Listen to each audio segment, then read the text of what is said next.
Hey everybody, Daniel here in the first episode in a series that I hope takes off where I review music albums, and today's topic of discussion is the newest album by Eminem, Kamikaze.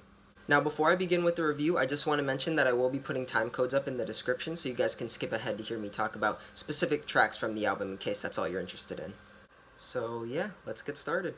So the first track up on the album is The Ringer, and here Eminem is doing a very good job of setting the tone of the album and letting the listeners know what he's going to be doing for the rest of the project, and he's just being relentless here, roasting everyone from Lil Yachty to Fetty Wap and Charlamagne the God from The Breakfast Club, and he's also being critical of himself, mainly from his last album, and also on the media for being so hard on him as well.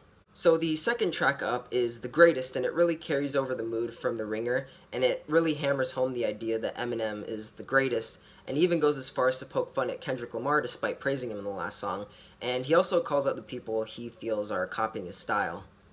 So the third track up on the album is Lucky You, and Joyner Lucas is the featured artist on this song, and he kicks it off in a very good, very impactful way in that he almost owns the song right from the gate, and then shortly after Eminem is introduced into the song, and his verse is very good, very smooth, and then he just kind of slides into the song.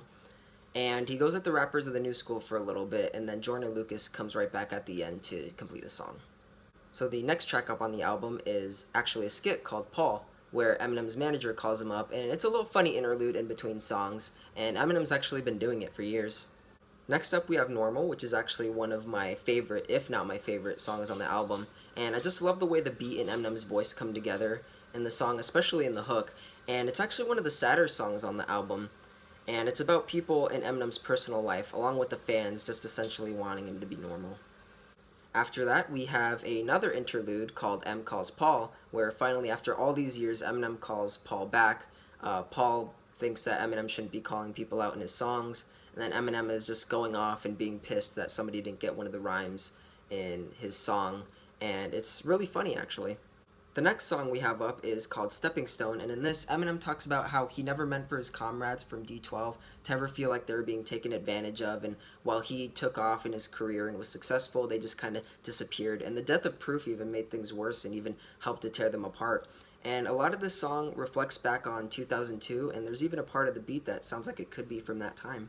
Not Alike is the next song, with the featured artist being longtime Eminem friend and collaborator Royce the 5'9", and there's a lot to unpack in this song. And they both basically talk about how they're not like other people, not like other artists, and not even like each other. And Royce the 5'9" even has a funny line in this song where he thinks other rappers sound like Dr. Seuss.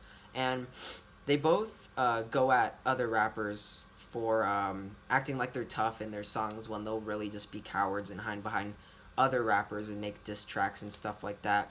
And Eminem quickly goes at all kinds of people in this song, from Harvey Weinstein to O.J. Simpson. Up next we have Fall, and this is a very interesting song simply because it sounds funny, and it's very braggadocious, and I think it's sampling Fact from Encore, if I'm not mistaken. And it's one of those Eminem songs where he's just showing off his rap skills, and he's just saying how he's better than everybody, and he's gonna kamikaze in everyone, and he roasts a few people here and there. The next song is Fall, and it's actually the second part to the last song, which I find very interesting, because it goes by the exact same name. And this song is a lot more serious and somber compared to the last one's more braggadocious tone. This one seems more in self-defense and more like, I don't care what you think, I'm here to stay. And there's a line in the song where he says, the kid who lip syncs in the mirror, that's who I'm doing it for, the rest I don't really care. And that line really resonated with me because that's me, and I feel like that's a lot of other people as well, because I think no matter where you are in life, we've all been there. And he also wraps up the song by basically saying, don't tell me what to do, I inspired a lot of the rappers out here. The next song we have up is called Nice Guy, and it's the first part in another two-parter that features Jessie Reyez, and it has kind of a sarcastic tone to it, and it's basically about Eminem trying to be a faithful partner but not at all being perceived that way. And I love that Jessie Reyez at one point sings in Spanish in this song, but the song is kind of short and just kind of ends. The next song up is called Good Guy, and it has a much nicer tone compared to the last song, but it also continues the themes of relationships, and it suggests that Eminem is very much the good guy, he's in the right, you know, he's correct, despite what the real scenario suggests. And he also sounds a little bit defensive. This song also sounds kind of sad and desperate, and Jessie Reyez is once again back Despite having a reduced role, she still sounds very good in this one. And finally, we get to the end of the album with Venom. Now, this song doesn't really act like an album finale as much as it does act like a, badass action send-off to Eminem's past of doing music and movies, going all the way back to his own movie with 8 Mile, all the way up to his more recent movie with Southpaw. And this song does do a pretty decent job.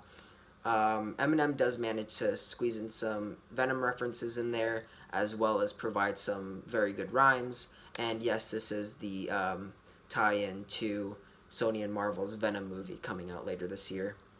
And that was Kamikaze, Eminem's latest album. And honestly, it was okay. It wasn't anything too terrible. It wasn't exactly amazing either. It wasn't anything too special. I think for me, honestly, it falls somewhere in the middle of Eminem's album catalog. I do think it is better than Revival, but that's not saying very much at all. And I would even argue because it's not as bad as Revival, it's not as memorable. It is a small step in the right direction. Eminem is brutally honest on this album, and is still, in my opinion, the greatest rapper alive. I think because of Eminem's history, he can put out a subpar album like this and get away with it. The album is only 45 minutes long, so it's not very long at all, actually. And I do feel like if you're an Eminem fan, or a fan of rap music at all, you do owe it to yourself to listen to this album at least once and determine how you feel about it for yourself. And yeah, that's all I have to say. Thank you guys so much for watching. Let me know what you think, and I will see you all next time. Bye.